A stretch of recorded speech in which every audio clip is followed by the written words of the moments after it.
Impact entrepreneur et social, c'est de ça qu'il s'agit aujourd'hui dans notre émission TIC-Lab. Et nous recevons deux intervenants, deux invités sur ce plateau, que sont Monsieur Sako. Bonjour Monsieur Sako. Bonjour. Et Monsieur Gay. Bonjour, Bonjour. Monsieur Gay. Donc Monsieur Gay, vous avez la parole de nous parler un peu plus de vous, s'il vous plaît. Bonjour, merci pour l'invitation. Donc, je suis Henri Ousmane Gay, cofondateur et CEO d'une entreprise qui s'appelle Ion. Nous travaillons dans la santé digitale. Nous pensons que, en tout cas, l'outil digital peut aider à améliorer la qualité de la prise en charge de nos populations au niveau des structures de santé. Merci Monsieur Gay. Monsieur Sako. Merci de me donner la parole. J'entends ce que M. Gay fait et j'ai peut-être plus envie de me présenter parce que c'est tellement beau tout ça. Moi, je m'appelle Saïd Sako. Je suis directeur d'investissement de USAID Entrepreneuriat et Investissement. C'est un nouveau programme de USAID qui vient aujourd'hui accompagner tout l'écosystème entrepreneurial de son développement, le renforcement des capacités, l'accès au capital et le développement de partenariats entre les différents acteurs de l'écosystème. Peut-être que j'aurai l'occasion de plus en parler au cours de nos échanges. Mais je suis ravi d'être là aujourd'hui pour pouvoir échanger avec vous, M. Gay. Merci. Bien sûr, merci beaucoup Monsieur Sako. Et comme vous avez pu le constater, nous l'avions dit tantôt, c'est de l'impact, c'est du social et c'est de l'entrepreneuriat dont il est question aujourd'hui. Nous remarquons que le digital prend de plus en plus de place au sein de nos sociétés et plusieurs entrepreneurs s'engagent et développent des projets innovants dans ce secteur. Mais une question est de savoir est-ce que ces projets qui sont développés agissent forcément sur nos communautés? Est-ce que les personnes qui sont autour de nous sont impactées par ces projets? Et c'est à cette question que nous voulons répondre ce matin. La transformation digitale, quel impact social des entrepreneurs? Et notre première question est à Monsieur Sako. Donc peut-être pourriez-vous, vous êtes dans l'investissement, vous travaillez, vous côtoyez des entrepreneurs et vous connaissez un peu le milieu de l'entrepreneuriat. Sûrement vous avez déjà côtoyé des entrepreneurs digitaux aussi. Donc pourriez-vous nous parler un peu de l'écosystème du digital au Sénégal? Je ne pense pas que je sois peut-être la meilleure personne pour parler de ça. J'ai quelques notions. J'ai travaillé avec beaucoup d'entrepreneurs qui sont dans le digital aujourd'hui. On se rend compte, M. Gay est là, il a parlé je pense que ce qu'il fait, c'est de la health tech, c'est bien ça. C'est de la technologie aujourd'hui du digital pour accompagner des secteurs prioritaires. De ce que moi je sais, c'est qu'il y a beaucoup d'entreprises comme ça qui sont en train de se développer aujourd'hui pour aujourd'hui participer à faire évoluer des secteurs d'activité qui sont des secteurs d'activité prioritaires. On se rend compte que l'écosystème même entrepreneurial sénégalais en général aujourd'hui est dans un bon move de développement. Dans l'Afrique francophone en tout cas, le Sénégal est le premier pays, sinon moi je pense le premier avec la Côte d'Ivoire aujourd'hui à faire bouger l'écosystème entrepreneurial comme il est en train de bouger avec la création, une volonté du gouvernement déjà d'y participer avec la création de la BR, du FONSIG, du FONGIP. Donc on a plusieurs organisations aujourd'hui qui aident des entrepreneurs. En plus de ça, on se rend compte que pour ceux qui travaillent dans la tech aujourd'hui, il y a quelque chose de particulier parce qu'on a beaucoup d'entrepreneurs comme M. Gay, comme Bambalo, pour ne pas faire de publicité, comme d'autres, l'Africa Mobile et tout ça, qui travaillent et qui arrivent à lever beaucoup de fonds. On est en train de parler de fonds qui arrivent aujourd'hui jusqu'à 4 millions de dollars, ce qu'on ne disait pas il y a quelques années aujourd'hui au Sénégal. Donc en gros, si je regarde ma casquette d'investissement, pour moi c'est forcément un secteur qui est en train de... Bon, je vais dire un domaine, pas forcément un secteur, mais un domaine qui se porte. Je dirais pas bien, mais qui est en train de bien évoluer parce qu'aujourd'hui on sent l'intérêt aussi bien du public que des privés et même que des investisseurs à aller financer ce domaine-là. Mais en plus, ce qui est important de noter, c'est que toutes ces initiatives qui se créent, tous ces entrepreneurs qui créent des business-là, ils les créent aujourd'hui pour accompagner des secteurs et donc derrière accompagner des populations qui ne vivent pas forcément dans des zones urbaines mais également dans des zones rurales. Et c'est tout ça qui fait que moi je pense que c'est vraiment en bonne voie d'évolution, mais qu'il faut accompagner éventuellement la technologie et surtout les entrepreneurs tech au Sénégal. Merci Monsieur Sako. Et nous nous tournons vers Monsieur Gay. Peut-être avez-vous une idée, vous êtes entrepreneur, vous êtes dans le secteur. Parlez-nous un peu de ce que vous vivez et de l'écosystème justement du digital au Sénégal. Je vais rebondir sur les paroles de Monsieur Sako. Effectivement, on est dans une période, on ne va pas dire faste parce qu'il y a encore beaucoup de chemin à faire, mais très intéressante parce qu'il y a eu énormément de progrès.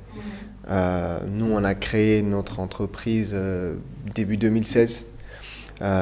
C'était assez compliqué de trouver du financement, par exemple, pour pouvoir, en tout cas, atteindre nos objectifs. Vous avez beau vouloir impacter, quelque part, quand vous démarrez votre projet, vous avez besoin d'un certain nombre de ressources pour tester votre solution, tester le problème, en tout cas, que vous voulez adresser. Et on a connu une première partie, en tout cas, où c'était vraiment compliqué d'avoir l'accompagnement adéquat. Et on se rend compte que maintenant, l'écosystème a mûri. Les méthodes de travail seront de mieux en mieux répandues. Les acteurs d'accompagnement aussi ont progressé en même temps que nous autres start-upers. Voilà, tout le monde a progressé en termes de financement. Pareil, voilà, on a des startups telles que PAPS, nous à une échelle moindre, mais on a réussi à lever des fonds.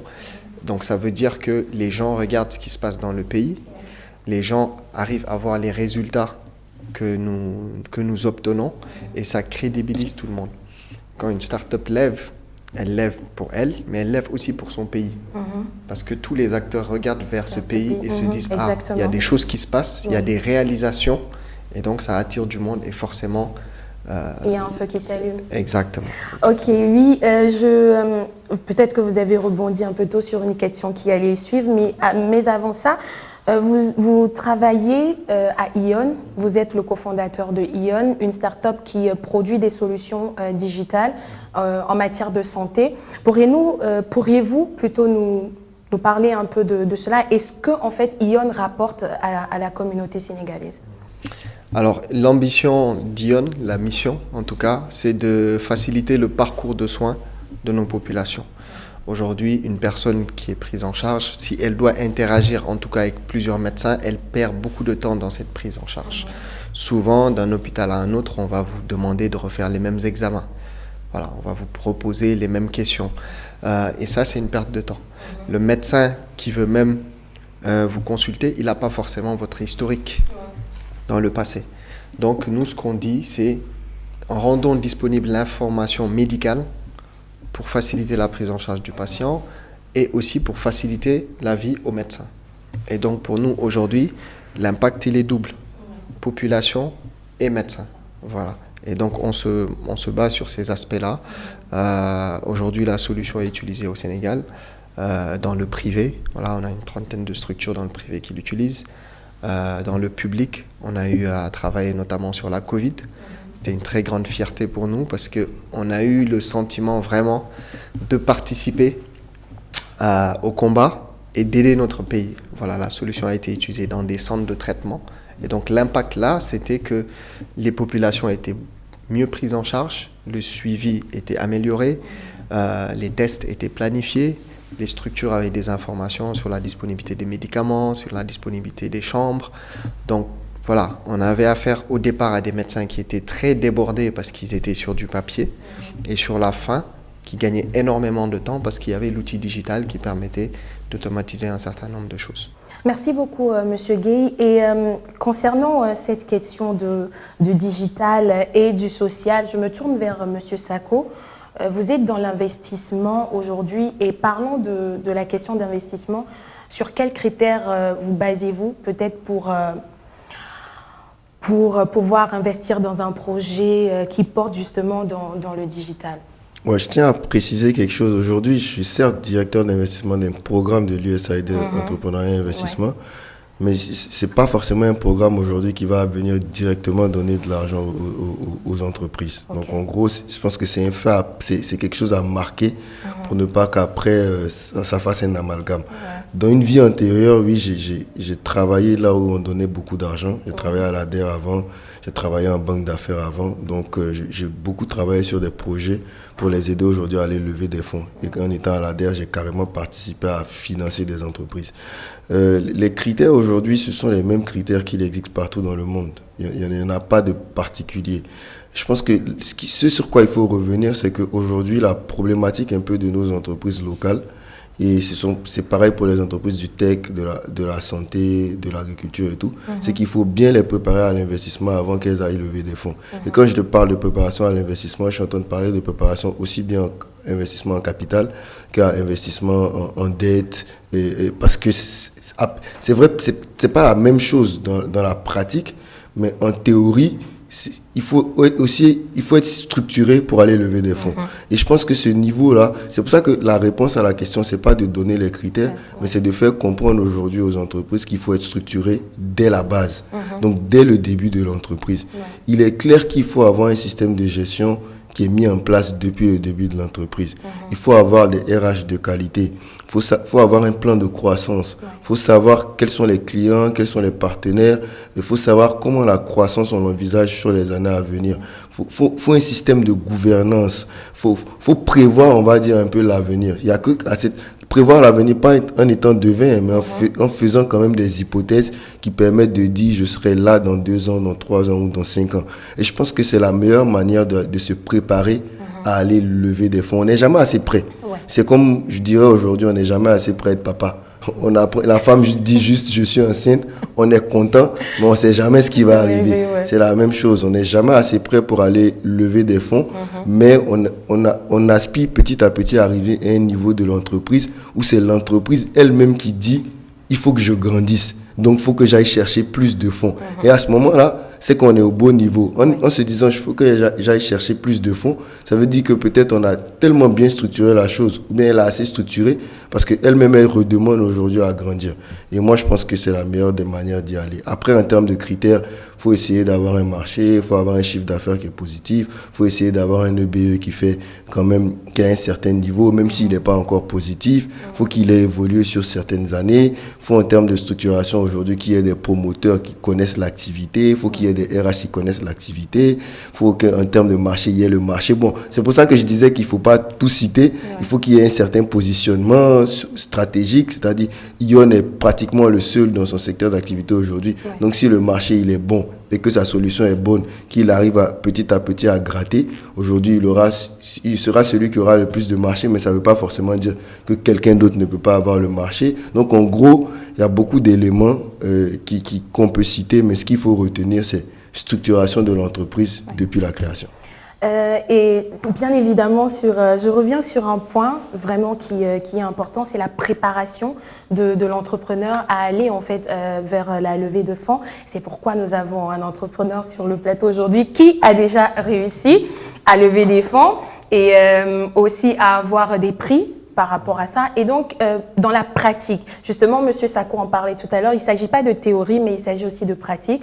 Vous avez réussi à lever des fonds. Comment ça s'est passé et comment, en fait, vous avez pu gérer cette levée de fonds pour, en fait, l'introduire pour booster votre start-up?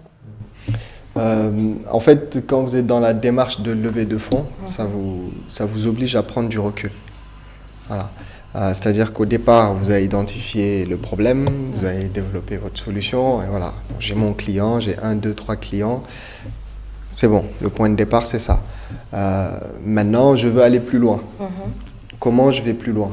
Avec quelle stratégie? Comment je construis mon équipe pour aller plus loin? Comment je fais évoluer mon produit pour adresser plus de monde? Donc forcément, quand vous êtes au quotidien dans l'opérationnel, vous n'aurez pas les réponses à ces comment-là. Et donc la préparation avant même d'aller chercher des acteurs à qui demander de l'argent, elle commence sur ça. C'est-à-dire que à mon niveau, avoir ce premier niveau de réponse sur ces problématiques-là, parce que ça va être les premières questions que les investisseurs vont me poser. Est-ce que le marché, est-ce qu'il y a un marché? Parce qu'avoir 10 clients, ça ne va pas forcément dire que vous pourrez passer à l'échelle. Et en toute transparence, un investisseur qui met son argent veut faire du x3, x4, x5 en fonction de la philosophie de l'investisseur. Donc forcément, il faut être capable de lui montrer qu'il y a une taille de marché, qu'on sait adresser une partie de ce marché, parce qu'on ne pourra pas forcément tout avoir, qu'on a l'équipe pour pouvoir supporter le financement, parce que demander l'argent, c'est quelque chose, mais après, quand ça arrive, on gère d'autres problèmes. Voilà, donc ces différents éléments-là, il faut les préparer. C'est pour ça qu'au départ, quand même, ça peut être intéressant de faire des programmes, des concours, parce qu'on s'exerce. Voilà. D'un concours, d'un programme à un autre, on se fait challenger, parce que là, ce sont des gens qui ne sont pas dans ton business. Souvent, on est tous amoureux de nos business. On a beau essayer d'être objectif, il y a toujours un côté subjectif où tu vois ton projet très beau, très rentable, voilà. Alors que quelqu'un qui vient de l'extérieur peut être touché par ton projet, mais s'il a un regard financier, il va regarder d'autres aspects qui sont un peu plus objectifs. Voilà. Et donc, c'est important de faire des programmes, des concours au départ, de se faire challenger, de retravailler son pitch, de comprendre comment l'investisseur réfléchit. Parce que parfois aussi, comme on est dans notre projet, on vient, on expose quelque chose selon notre vision. Sauf que tu demandes à quelqu'un de l'argent. Donc, quelque part, il faut que tu réussisses à te mettre à sa place, dans sa tête, pour essayer d'anticiper un peu ce qu'il attend comme input pour se dire « Ok, c'est un business rentable dans lequel je peux mettre de l'argent. » Merci Monsieur Gueye, et ça suit carrément la question qui vient. Vous avez l'investissement, vous travaillez à ce que votre start-up évolue, vous aidez la communauté, le public et aussi le corps médical. Comment arrivez-vous à mesurer l'impact social de votre projet? Alors la mesure, c'est bon. Déjà nous, au niveau de notre plateforme, on a un certain nombre d'indicateurs qui nous permettent de suivre le fonctionnement de la plateforme. Est-ce qu'elle est utilisée? Est-ce que les fonctionnalités sont utilisées? Aujourd'hui, à titre d'indication, on vient de passer la barre de 150 000 patients enregistrés dans notre plateforme. Voilà. Donc ça veut dire que sur ces 150 000, dans notre système, on permet de gérer des rendez-vous, on permet de mettre à disposition des ordonnances, des prescriptions. Donc ça veut dire que ce sont des fonctionnalités aujourd'hui qui sont mises à disposition de ces patients-là au travers des professionnels de santé avec lesquels on travaille. Donc ces statistiques-là déjà nous permettent de savoir. On est à près de 400 000 prestations médicales créées dans le système, près de 2 milliards de soins dans la plateforme. Donc ça, ce sont des indicateurs qu'on a, nous, qui nous permettent de dire « Ok, la solution est utilisée, les fonctionnalités sont utilisées pour faciliter la vie aux gens. » Après, on a un deuxième niveau qui est d'aller faire les enquêtes directement au niveau des bénéficiaires. Toujours les deux types de population, les professionnels de la santé. Quelles sont les fonctionnalités que vous utilisez? Quels sont vos gros problèmes aujourd'hui? Comment est-ce qu'on les adresse pour vous?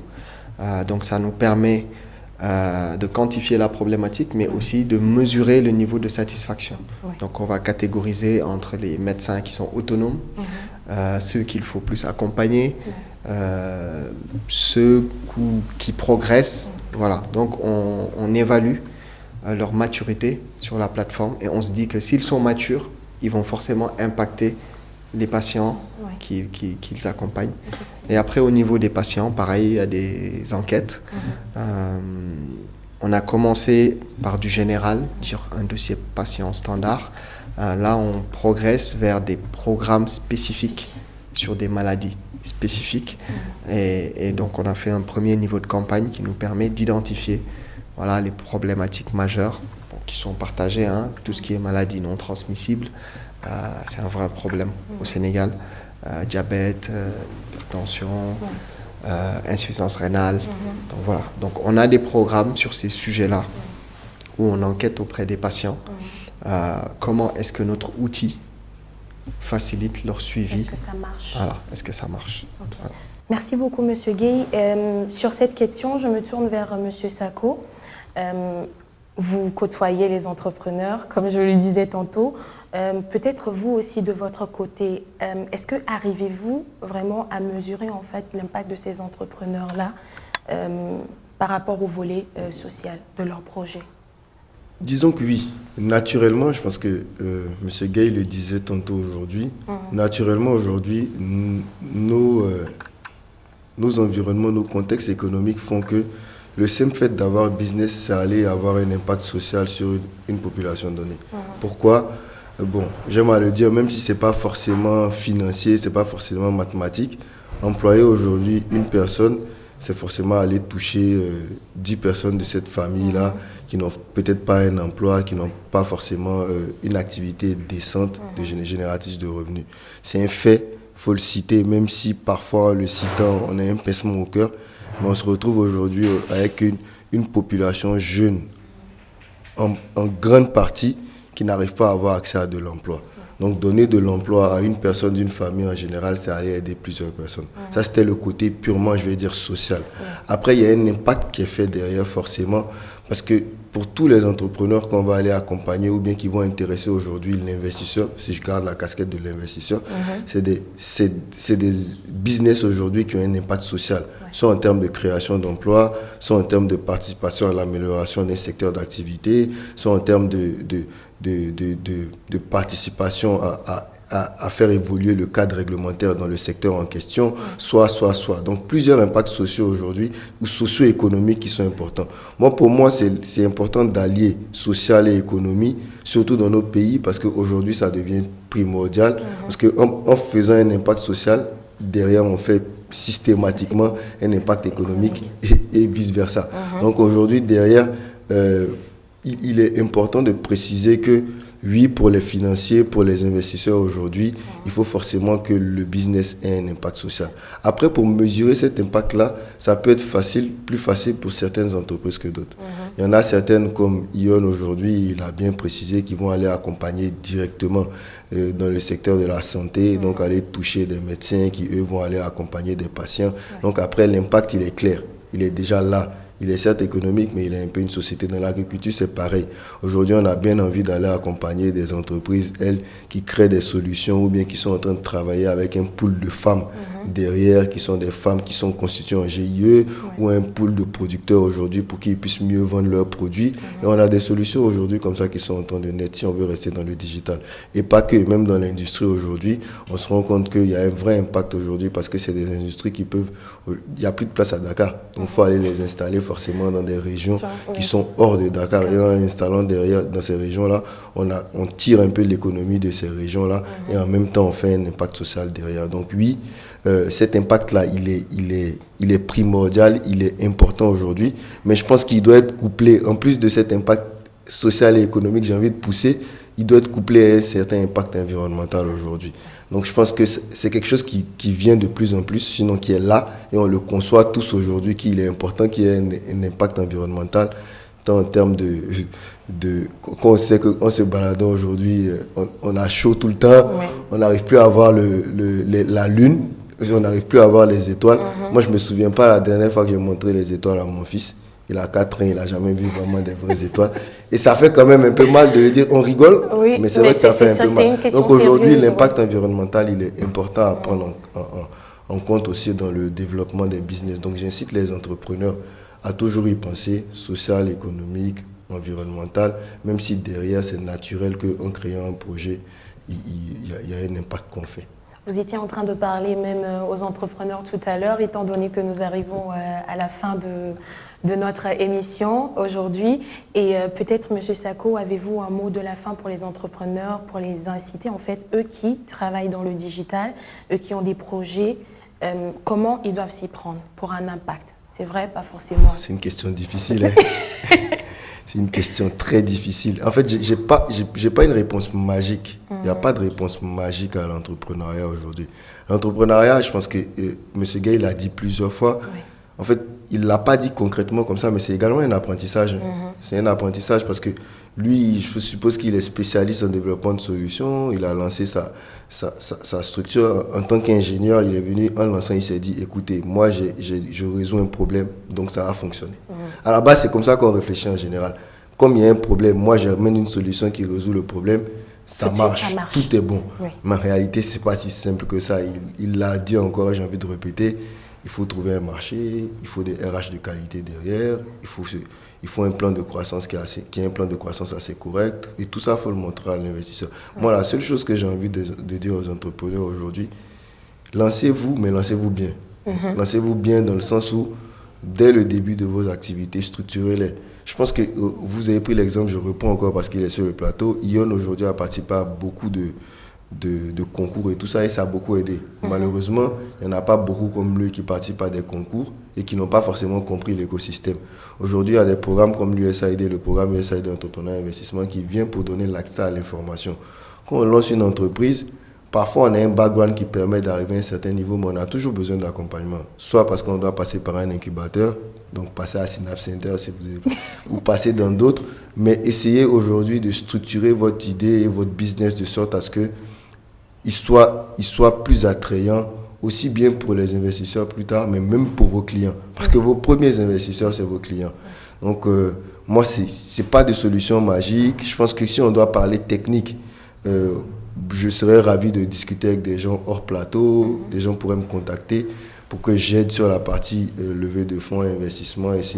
Il faut essayer de comprendre aussi le processus d'investissement, c'est important. Il n'y a pas de solution magique, mais ce qu'il faut retenir, c'est qu'il est important de se faire accompagner et il est important de structurer dès le début.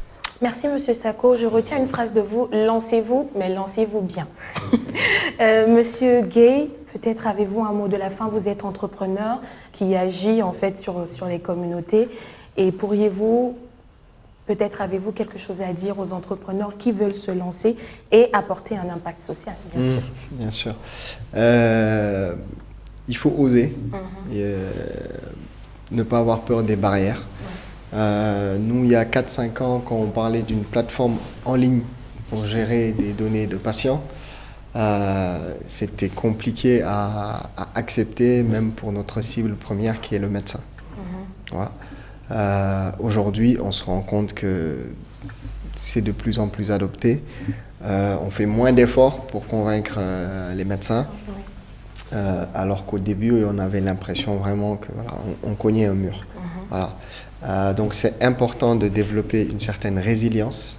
Voilà, dans d'autres continents, d'autres pays, les gens font 2-3 mois d'activité et arrivent tout de suite à lever des fonds. Ici, même si le contexte a beaucoup évolué, c'est encore un peu dur. Donc il faut être résilient, bien connaître ses clients. Voilà, le premier acteur à qui il faut parler, c'est le client. Voilà. Les programmes, les concours, tout ça, c'est bien. Ça permet de se faire challenger.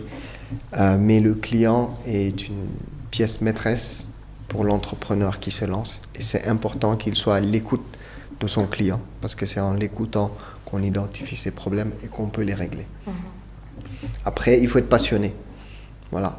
Je pense que si vous lancez le business tout de suite, en faisant des plans sur la comète, sur la rentabilité, sur combien je vais me payer tout de suite dans 2 ans, dans 3 ans, ça va être très compliqué de tenir. Parce que si vous n'avez pas la passion, c'est dur. Donc il faut avoir la passion pour continuer à se lever. Donc il faut être animé par ça. Et quand on le fait bien et qu'on est passionné, voilà, ça finit par marcher. Et si ça ne marche pas avec cette entreprise, ça marchera avec une autre parce que vous aurez appris. Voilà, on peut se planter, on peut se tromper, on a droit à l'erreur, mais ce qui est important, c'est d'apprendre de ces erreurs-là pour continuer à mettre en place des solutions pour vraiment impacter nos populations. Voilà, je pense que on vit avec de l'argent, mais on vit mieux avec des proches, avec une communauté, et c'est à la fin, c'est ce qui reste. Voilà. Donc, pour nous, en tout cas, chez Ion, c'est très important ce côté. Qu'est-ce qu'on apporte à la population avec nos compétences? Merci beaucoup, Monsieur Gay. On vit avec l'argent, mais on vit mieux avec nos communautés. C'est la phrase que je retiens pour la fin de cette émission. Merci d'avoir suivi. Au revoir.